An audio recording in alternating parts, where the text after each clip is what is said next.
ಮತ್ತೊಮ್ಮೆ ಚಾನೆಲ್ಗೆ ಸ್ವಾಗತ. ನಮ್ ಜೊತೆ ಇರೋದು ಪ್ರಮೋದ್ ಅಂತ, ಚೈಲ್ಡ್ಹುಡ್ ಫ್ರೆಂಡ್. ಈಗಷ್ಟೇ ಒಬ್ರು ಅಜ್ಜಿ ಹತ್ರ ಮಾತಾಡಿದ್ವಿ, ಅವ್ರು ಇಲ್ಲೇ ಇದ್ದವ್ರಂತೆ ಆ ಟೈಮಿಂದನು. ಇಲ್ಲಿನ ಇತಿಹಾಸ ಏನಿದೆ ಅದನ್ನ ನೋಡಿದವರು. ಇಲ್ಲೊಂದು ಪೊಲೀಸ್ ಸ್ಟೇಷನ್ ಇದೆ, ಪರ್ಮಿಷನ್ ತಗೋಬೇಕಾಗುತ್ತೆ. ಆಯ್ತಾ ಮಗ? ವಾತಾವರಣ ಮಾತ್ರ ಅದ್ಭುತ ಇದೆ ನೋಡಿ. ಸ್ವಲ್ಪ ಹ್ಯೂಮಿಡಿಟಿ, ಹೌದು ಹ್ಯೂಮಿಡಿಟಿ ಇದೆ ಇಂಥ ಪ್ಲೇಸ್ ಅಲ್ಲಿ. ಇದಕ್ಕೆ ಐರನ್ ಅವರು ನಿಲ್ಸಿರೋದು. ಕತೆ ಮುಂದೆ ನೋಡ್ತಾ ಹೋಗೋಣ. ಇದು ಫಸ್ಟ್ ವಿಡಿಯೋ ನನ್ನ ಈ ಚಾನಲ್ ಅಲ್ಲಿ. ಭಾರತದಲ್ಲಿರೋ 100 ವಿಲೇಜಸ್ ಗಳನ್ನ, ಡಿಫ್ರೆಂಟ್ ವಿಲೇಜಸ್ ಗಳನ್ನ ನಿಮ್ ಮುಂದೆ ತರ್ತೀನಿ. ಇದು ಫಸ್ಟ್ ನಮ್ಮ ಊರಿಂದ ಶುರು ಆಗಿದೆ. ಚಿಕ್ಕಮಗಳೂರಿನ ಹುಡುಗಿ ನಾನು. ಸೊ ಇಲ್ಲಿಂದಾನೇ ಶುರು ಮಾಡೋಣ ಅಂತ ಹಠ ಮಾಡಿ ಇವನಿಗೆ ತಕೊಂಡ್ ಬಂದೆ. ಯಾಕಂದ್ರೆ ಇವನಿಗೆ ಬೇರೆ ಬೇರೆ ಲೆವೆಲ್ ಅಲ್ಲಿ ಕಾಂಟ್ಯಾಕ್ಟ್ ಇದೆ. ಸೊ ಆ ಎಲ್ಲಾ ಕಾಂಟ್ಯಾಕ್ಟ್ಸ್ ನ ಬಳಸ್ಕೊಂಡು ಇಲ್ಲಿವರೆಗೆ ಬಂದಿದ್ದೀನಿ ಅಷ್ಟೇ. ಸೊ ಥ್ಯಾಂಕ್ಸ್ ಮಗ, ಫಾರ್ಮಲ್ ಆಗಿ ಥ್ಯಾಂಕ್ಸ್ ಆಗ್ತಿರ್ಲಿಲ್ಲ. ಕೇಪಬಲ್ ಇದೆ, ಮಾಡ್ತಿದ್ದೆ ನೀನು. ಈಗ ಎಲ್ಲ ಹಳೆ ಕ್ವಾರ್ಟರ್ಸ್ಗಳು ಏನೇನಿದೆ ಇದೆಲ್ಲ ಅವ್ರ ವಿಚಾರ ಹೇಳ್ತಾರೆ ನಮಗೆ. ಬನ್ನಿ ಅಲ್ಲಿ ಕೇಳೋಣ, ಓಕೆನಾ? ಎಸ್. ಇಲ್ಲೊಂದು ಸ್ವಲ್ಪ ಮನೆ ಇದೆ. ಇಲ್ಲಿ ಮನೆಗಳಿರೋದು ಯಾರ್ದು ಗೊತ್ತಾ? ಇಲ್ಲಿ ಲೇಬರ್ ವರ್ಕ್ ಮಾಡ್ತಾ ಇದ್ರಲ್ಲ, ಹೌದು, ಕೆಲವ್ರು ಮಾತ್ರ. ಸೊ ಅವರ ಮನೆಗಳು ಇಲ್ಲಿದೆ. ಅದಕ್ಕೋಸ್ಕರ ಒಂದು ಬಸ್ ಅಂತ ಬಿಟ್ಟಿದ್ದಾರೆ. ಒಂದು ಬಸ್ ಬರುತ್ತೆ. ಇಲ್ಲಿ ಕಾಣ್ತಿರೋ ಈ ಪ್ಲೇಸ್, ಈ ಸರ್ಕಲ್ ಲಾಸ್ಟ್ ಸ್ಟಾಪ್ ಅಂತೆ. ನೋಡಿ ಇಲ್ಲೊಂದು ಚಿಕ್ಕ ಅಂಗಡಿ ಇದೆ, ಟೀ ಕಾಫಿ ಫಲಹಾರ ದೊರೆಯುತ್ತದೆ. ನೋಡಿ ಅವಾಗ್ಲೇ ಕನ್ಸ್ಟ್ರಕ್ಟ್ ಮಾಡಿದ್ದಾರೆ. Drinking water facility. ಇಲ್ಲೊಂದು ಬಸ್ ಸ್ಟ್ಯಾಂಡ್ ಇದೆ ನೋಡಿ, ಇಲ್ಲೊಂದು ಸರ್ಕಲ್ ಇದೆ.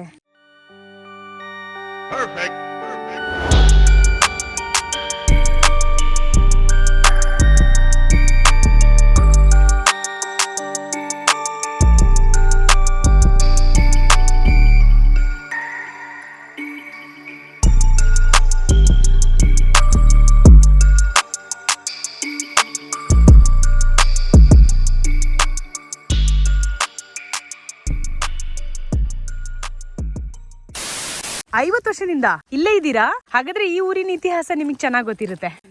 ಸ್ವಲ್ಪ ಹೇಳ್ಬೋದಾ ಏನಾದ್ರು?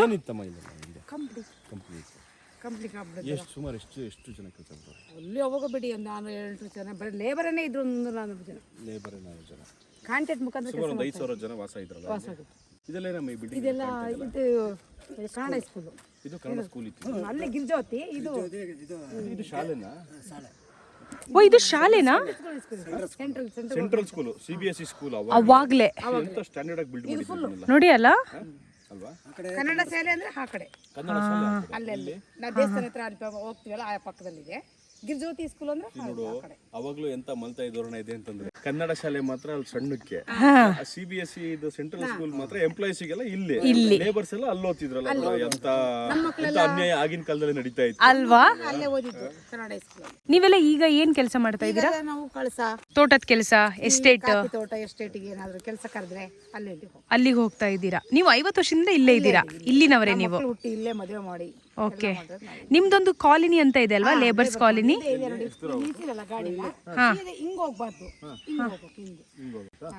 ಎಲ್ಲ ಬರ್ತಾರೆ ಹೋಗ್ತಾರೆ, ಎಲ್ಲ ಬಂದು ನೋಡ್ತಾರೆ ಹೋಗ್ತಾರೆ. ಆದ್ರೆ ನಮಗೆ ಅಂತ ಒಂದು ನೆಲೆ ಮಾಡೋದಿಲ್ಲ, ನಮಗೆ ಎಲ್ಲಿ ಕೊಡೋದು ಬೇಡ. ಇದೇ ಜಾಗ ನಮಗೆಲ್ಲ ಮಾಡ್ಕೊಟ್ರೆ ಆಗುತ್ತೆ. ಇಲ್ಲೇ ಅಭ್ಯಾಸ ಆಗೋಗಿದ್ಯಾ? ಈಗ ಬೇರೆ ಕಡೆ ಕೊಟ್ಟರೆ ನೀರು ಪ್ರತಿಯೊಂದನ್ನು ಮಾಡ್ಬೇಕು. ಮಗ ಒಂದು ಮೇಂಟೆನೆನ್ಸ್ ನೀವು ಇಟ್ಕೊಂಡಿದ್ದಾರೆ ಅಷ್ಟೇ. ಅಂದ್ರೆ ಏನು ಅವ್ರ ಎಂಪ್ಲಾಯ್ಸ್ ಎಲ್ಲ ಇಲ್ಲೇ ಇದ್ದಾರೆ. ಏನು ಎಂಪ್ಲಾಯ್ಸ್ ಇದಾರಾ? ಏನು ಕುದುರೆಮುಖ ಇರೋರು ಇರ್ತಲ್ಲ ಕಂಪ್ನಿಯವರು, ಅವ್ರ ಕ್ವಾರ್ಟರ್ಸ್ ಅಲ್ಲಿ ಕೆಲವೊಬ್ರು ಇದಾರೆ ಅಷ್ಟೇ. ಇಲ್ಲಿ ಮೂಲಭೂತ ಸೌಕರ್ಯಗಳು ಯಾವ್ದು ಇಲ್ಲ, ಎಲ್ಲ ಹೋಗ್ಬಿಟ್ಟಿದೆ. ಗೊತ್ತಾ, ಬೇಸಿಕ್ ಏನ್ ನೀಡ್ಸ್ ಇದೆ ಯಾವ್ದು ಸಿಗ್ತಾ ಇಲ್ಲ. ಈಗ ಶಾಲೆಗೆ ಹೋಗ್ಬೇಕು ಅಂದ್ರೆ ಸ್ವಲ್ಪ ಎಜುಕೇಶನ್ ಚೆನ್ನಾಗಿರೋದು ಬೇಕು ಅಂದ್ರೆ ಕಳ್ಸ ಹೋಗ್ಬೇಕು, ಇಲ್ಲ ಶಿವಮೊಗ್ಗ ಹೋಗ್ಬೇಕು. ಇಲ್ಲಿಂದ ಬಸ್ ಇಲ್ಲ, ಇರೋದೊಂದು ಬಸ್ ಮಕ್ಕಳು ಎಲ್ಲಿಂದ ಕಳಿಸ್ತಾರೆ. ಓಕೆ, ತೀರಾ ನಿರ್ಗತಿಕರಾಗಿ ಹೋಗ್ಬಿಟ್ಟಿದಾರಲ್ಲ ಅಲ್ವಾ? ಅಂದ್ರೆ ಕಂಪನಿಗೆ ಸಂಬಂಧಪಟ್ಟವರು ಸ್ವಲ್ಪ ಜನ ಇಲ್ಲಿದ್ದಾರೆ, ಇನ್ನು ಕಂಪನಿ ನೋಡ್ಕೊಂತಾನೆ ಇದೆ. ಇವರೆಲ್ಲ ಇಲ್ಲೇ ನೀರೆಲ್ಲ ಹೋಗುತ್ತಲ್ಲ ಮಂಗಳೂರು. ಇವರೆಲ್ಲ ಇಲ್ಲೇ ಇದ್ದಿ 50 ವರ್ಷದಿಂದ ಬದುಕು ಕಟ್ಕೊಂಡ್ಬಿಟ್ಟಿದ್ದಾರೆ. ಎಮೋಷನಲಿ ಇವ್ರಿಗೆ ಅಟ್ಯಾಚ್ ಆಗಿದ್ದಾರೆ. ಸಾವು ಇಲ್ಲೇ ಆಗ್ಲಿ ಇಲ್ಲೇ ಇದಾರೆ ಅವರು. ಹಂಗಾಗಿ ಆಕ್ಚುಲಿ ಹೇಳ್ಬೇಕಂದ್ರೆ ಈ ಒಂದು ನೇಚರ್ ಮಧ್ಯದಲ್ಲಿ ನೀವು ಇದೀರಲ್ಲ, ಅದು ಪುಣ್ಯ. ಖಂಡಿತ ಅಲ್ಲ, ಹೇಳೋದು ಕರೆಕ್ಟ್. ನಮಗೆ ಬೇರೆ ಎಲ್ಲ ಹೋಗಿದ್ವಿ ಕಾಡು ಅಂತ ನಮಗೆ ಅನಿಸ್ತಾ ಇಲ್ಲ. ಹೌದು, ಟಾಕ್ಸಿಕ್ ಜನರು ಬಿಟ್ಟು ಇಲ್ಲಿದಾರಲ್ಲ, ಇಲ್ಲಿದಿರಲ್ಲ, ಅದು ಪುಣ್ಯ ಅಷ್ಟೇ. ಏನಿಲ್ಲ ಇಲ್ಲ ಅಂತ ಮಾತಾಡಕ್ಕಿಂತ ಏನಿದೆ ಅದ್ರಲ್ಲಿ ಇರೋಷ್ಟು ದಿನ ಹೇಗಿರಬಹುದು, ಚೆನ್ನಾಗಿರ್ಬಹುದಾ ನಾವು, ಅದು ಇಂಪಾರ್ಟೆಂಟ್ ಅಷ್ಟೇ. ನಂದೊಂದು ಪ್ರಯತ್ನ ಏನಂದ್ರೆ ಭಾರತದಲ್ಲಿ 100 ಹಳ್ಳಿಗಳನ್ನ ತೋರ್ಸೋಣ ಅಂತ. ಅದರಲ್ಲಿ ಇದು ಮೊದಲನೇದು. ನಾನು ಚಿಕ್ಕಮಂಗ್ಳೂರವಳೆ. ಸೊ ಕುದುರೆಮುಖದ ಈ ಹಳ್ಳಿ ಬಗ್ಗೆ ಆಲ್ರೆಡಿ ತುಂಬಾ ಜನ ಬಂದು ಇಲ್ಲಿ ಮಾತಾಡ್ಸಿದ್ದಾರೆ, ಬಟ್ ನಾನು ನೋಡಿರ್ಲಿಲ್ಲ. ಐ ಥಿಂಕ್ ನಾನು ನನ್ನ ಕಡೆಯಿಂದ ತುಂಬಾ ದೊಡ್ಡದಾಗಿ ಏನು ಮಾಡೋಕ್ಕಾಗಲ್ಲ, ಆದ್ರೆ ಒಂದು ಒಳ್ಳೆ ಹಬ್ಬದೂಟ ಮಾಡೋಣ. ಎಷ್ಟು ಜನ ಇದ್ದೀರಾ ಕಾಲೋನಿಯಲ್ಲಿ? ಒಂದು 60 ಜನ ಅಷ್ಟೇ. ಎಲ್ಲರೂ ಸೇರಿ ಊಟ ಮಾಡೋಣವಾ ಒಂದಿನ? ನಾನು ಇನ್ನೊಂದು ದಿನ ಬರ್ತೀನಿ. ಬನ್ನಿ ಬನ್ನಿ, ಖಂಡಿತ ಬನ್ನಿ. ಯಾವ ದಿನ ಬಂದ್ರೆ ಚೆನ್ನಾಗಿರುತ್ತೆ? ಭಾನುವಾರ? ಹಾ, ಯಾಕಂದ್ರೆ ಎಲ್ಲ ಜನ ಮನೆಗೆ ಇರ್ತಾರೆ. ಮನೇಲಿ ಇರ್ತಾರಲ್ಲ? ಖಂಡಿತ. ಡನ್. ಸರಿ ಬಾಯ್ ಮಾ. ಸರಿ ಬಾಯ್ ಬಾಯ್ ಬರ್ತೀವಿ ಒಂದಿನ. ಬಾಯ್. ಸಾಕು.